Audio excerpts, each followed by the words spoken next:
Okay, let's get started. Hi, I'm Bill and welcome to my channel.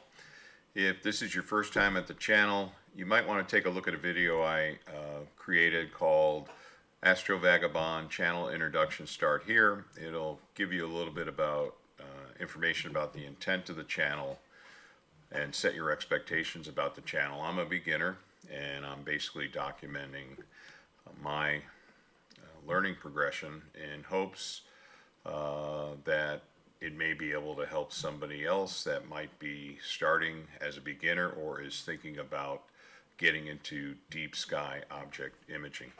So the purpose of today's presentation video is I want to talk a little bit about calibration frames, and then I'm going to go into Astro Pixel Processor and show you what some of those frames actually look like.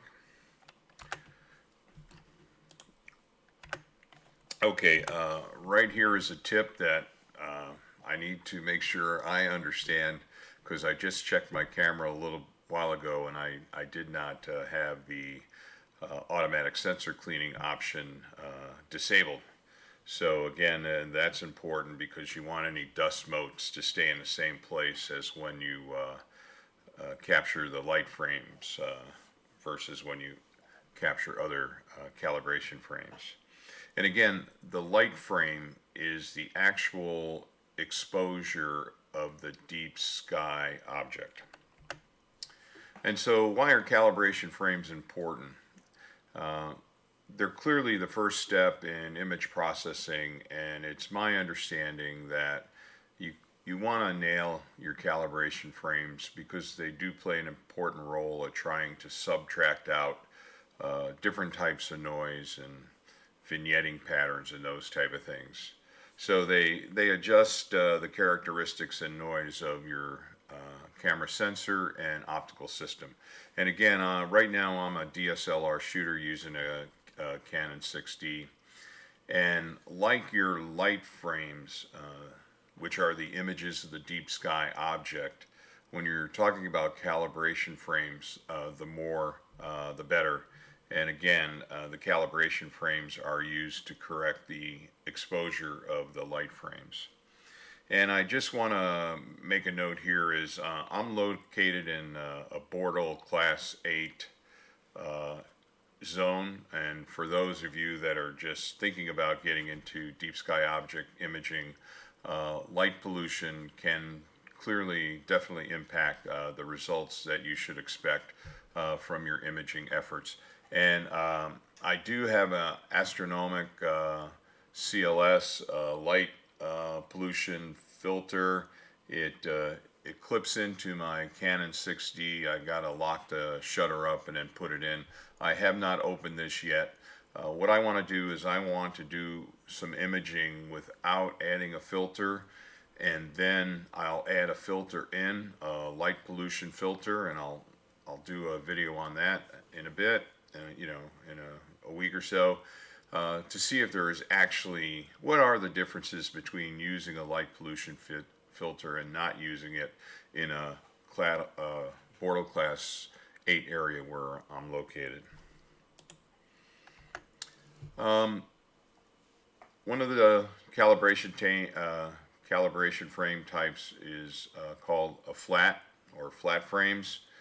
And this is the process that I use right now, and I probably will refine it as I get more knowledgeable and I understand there's a way of making masters, so you can kind of have some of these calibration frames sitting on the shelf in a sense. Some of these frames though are temperature dependent, so I'm not going to go into all that right now, but I will identify in these slides if a particular type of calibration frame is temperature dependent. So in this one here, for a flat frame, you need to understand how to set your exposure time for the flat. And you use your histogram to set the exposure time. So the peak on your histogram should be near the middle of the histogram. Also, another thing is I'm going to use the term gain, but as daytime photographers we know it as ISO probably. But I am going to use gain, because when I move into dedicated Astro cameras, it's in gain. There's not ISO settings. For a flat frame, any temperature I understand is acceptable. And when you see target, that means you want to shoot at an evenly illuminated field of view. I'll show you down below how I do it, but I understand there's a lot of different ways that you can have that capture that evenly illuminated target. And I'm going to use the term optical train. So in this type of frame capture, it's open. You basically are looking through the telescope or your camera lens with no lens cap or telescope cap on the end. So how do I do it? I do it with a white t-shirt stretched over the dew shield, held in place with a rubber band to remove any wrinkles. I can pull and taunt, and that rubber band keeps that t-shirt in place. And what the t-shirt does is it kind of reduces the light that's hitting the sensor from my Samsung Galaxy Tab S2. And I run flat frame for astrophotography that was created by Howen Ning.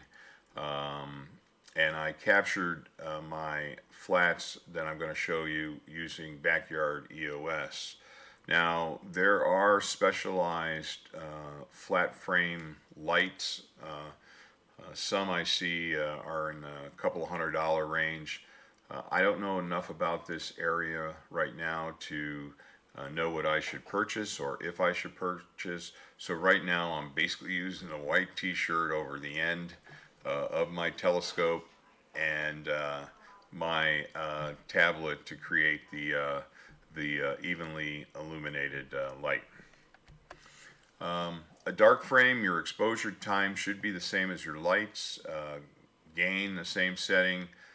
Temperature should be the same temperature as your ambient temperature was when you took the lights, or at least as close as possible.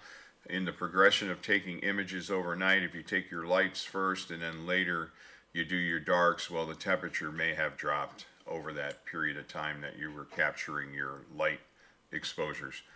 Again, in this type of frame, you want no light. You want to place the cover on the end of your telescope or lens. Some people, I think, put it in some kind of dark box. I've heard some people that put the camera in their refrigerator, so there's a lot I don't know yet about this area. And again, the optical train is considered closed because you don't want any light leakage coming in and hitting your sensor. I placed the telescope end cap on my Zenithstar 61 Mod 2, and I do the capturing using Sequence Generator Pro. So I've got a trial version of Sequence Generator Pro.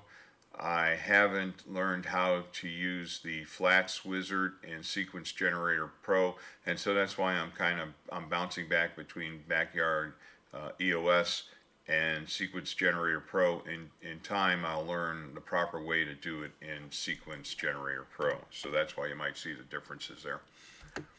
Then there's the bias frame, and this is taken at the shortest exposure time possible with your camera. And again, you leave the gain / ISO same as your light frames. I understand any temperature is acceptable. On mine, I did them right after I captured my light frames, so essentially the temperature was very similar or close to what the temperature was when I captured my light frames. Again, the concept here as far as the target is you want a closed optical train, no light, so you place the cover on the end of your telescope and lens as a place to do it, as a way to do it. And then I used Sequence Generator Pro to capture my bias frames. Flat darks. You want your exposure time the same as your flats, gain the same, temperature the same. Again, the target, no light, place cover on the end of your telescope or your lens So again, and you want your optical train closed. You want to eliminate any light leakage getting into your sensor. Again, I do it the same way I do my flats, only I don't use the white t-shirt and all that. I actually put the end cap on my Zenith Star, and then I capture these frames using Backyard EOS. Okay, so that is it, but I thought I had one more slide here. Yeah, I think I kind of went over this pretty quickly, but again, this is the purpose for these different types of calibration frames. And you can, the flats to handle the fall off from vignetting and any effects of any dust shadows on the sensor. I think you're going to see some of them in the images I'm going to show you through Astro Pixel Processor.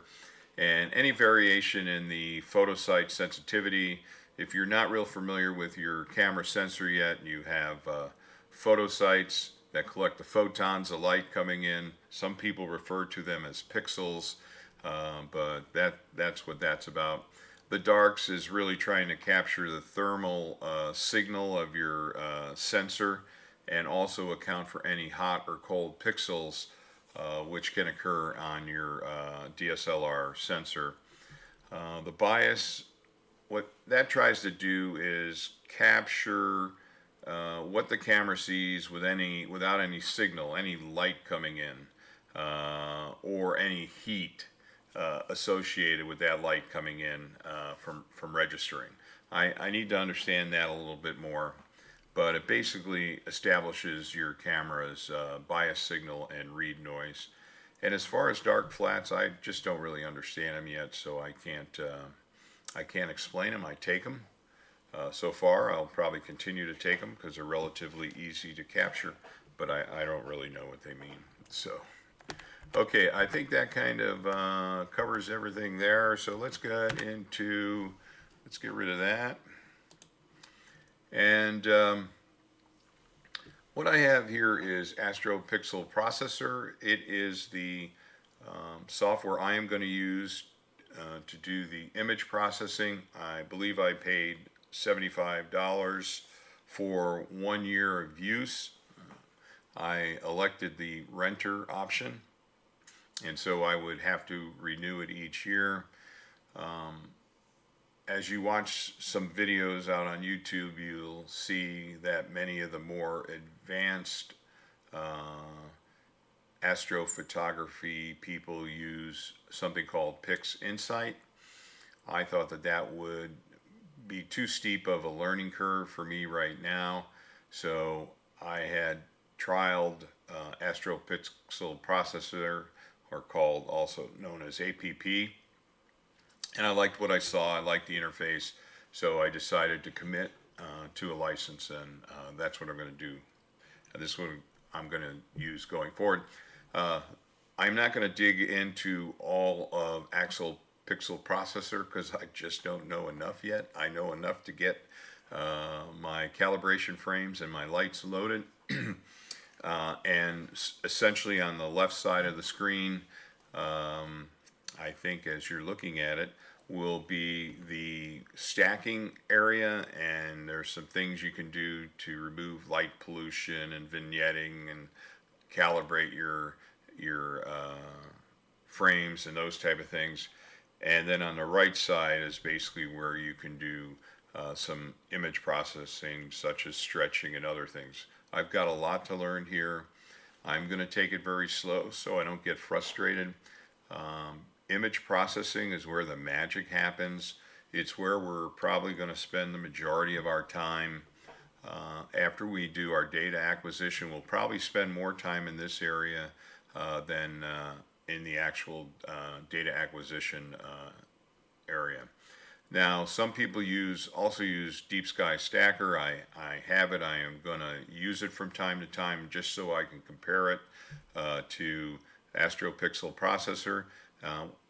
With Deep Sky Stacker, it's free, and you generally use Photoshop in conjunction with Deep Sky Stacker. So what I really wanted to do here is just kind of run through some of what the different frame types might look like. So the first thing we're going to do is we're going to look at a light frame. And so this is kind of, this is one of my lights. I think I took that night 80 of them, and they were 40 seconds long. And what I'm looking for here is any evidence when I go through step through my lights visually, looking for any, maybe a plane cross the path, or I'm not too worried about satellites because the application can remove those. But this is basically what what a light would look like. Although I don't think I want there we go. I was neutralizing the background. So that's a light frame, and after you load your images into your image processor, or before, it's a good idea to go through and look at each of the frames and see if there's something in there like an airplane or something you don't want, and then just exclude it from your stack and your integration. So so that's what a light frame looks like. I'll go through a second one. And then we're going to go down to, let's see what it is, the next one. Okay, we're going to,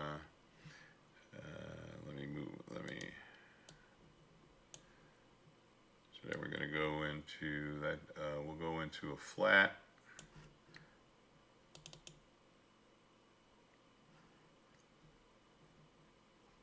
And this one is the image of where I just used the white t-shirt.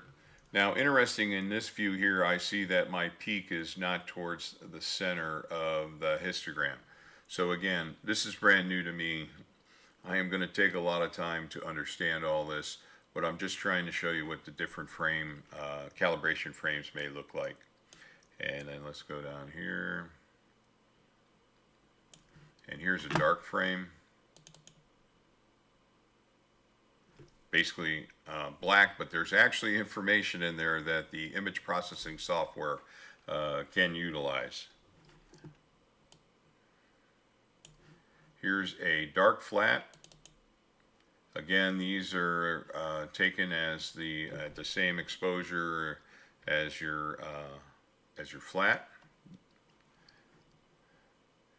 And then we have a bias frame. So to my eye, I don't see a lot of difference in many of these frames, but the software is sophisticated enough to take the information it needs from the calibration frame and use it as part of the integration and calibration of your lights. So, and I don't know, this is a bad pixel map that I had created. Again, I don't know how to read it, but if you have bad pixels, cold pixels or hot pixels, this type of map will help you understand where they are. All right, so let's go down into, so I stacked all my images, my calibration frames, and my lights, and this is kind of what I got as a result.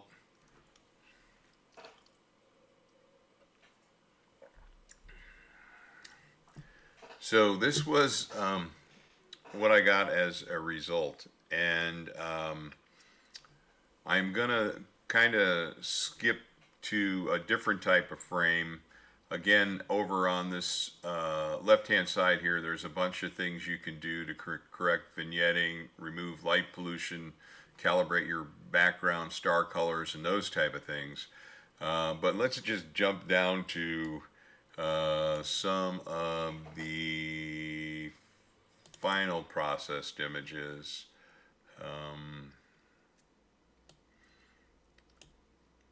So this is what I'm trying to understand.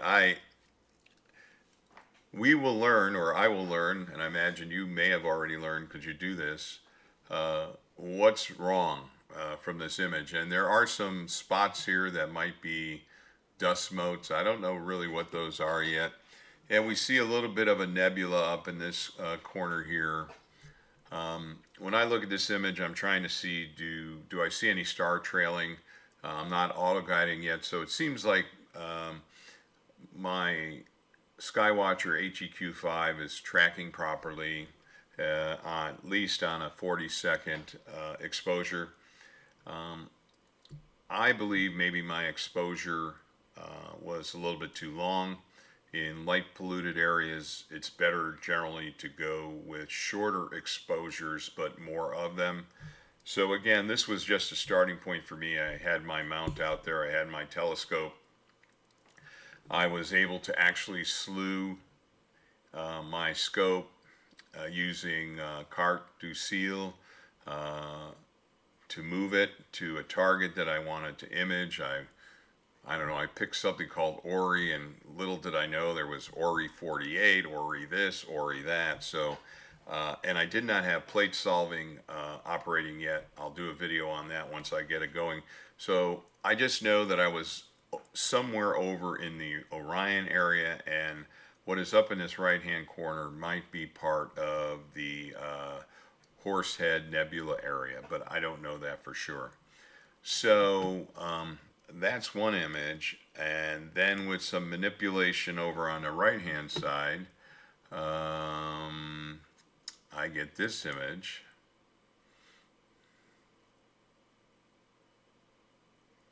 Takes a minute to load. So this is telling me something, but as a beginner, I just don't know yet. I am going to back down my exposures and go for shorter exposures. There's a lot of information here an experienced imager could tell me, but the fun is trying to figure it out for myself. That's the way I look at it.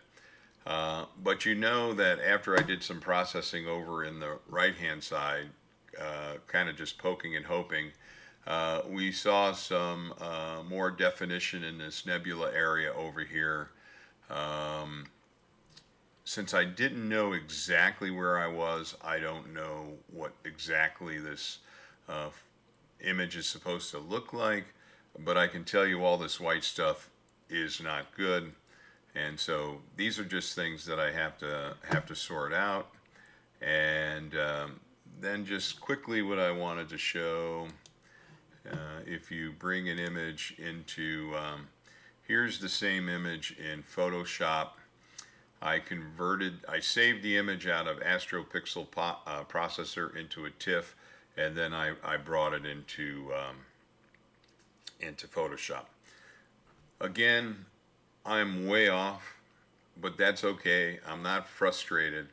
What I'm trying to understand is the workflow now.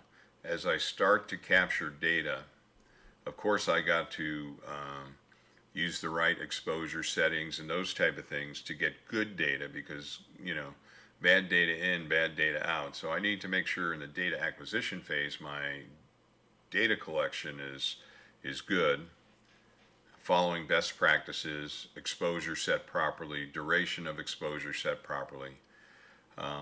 But now that I've started to capture lights and the calibration frames, it's time for me to start understanding how do I go about processing that data. And again, I've decided to go slow to go fast. I'm not going to get frustrated, and I'm sure over time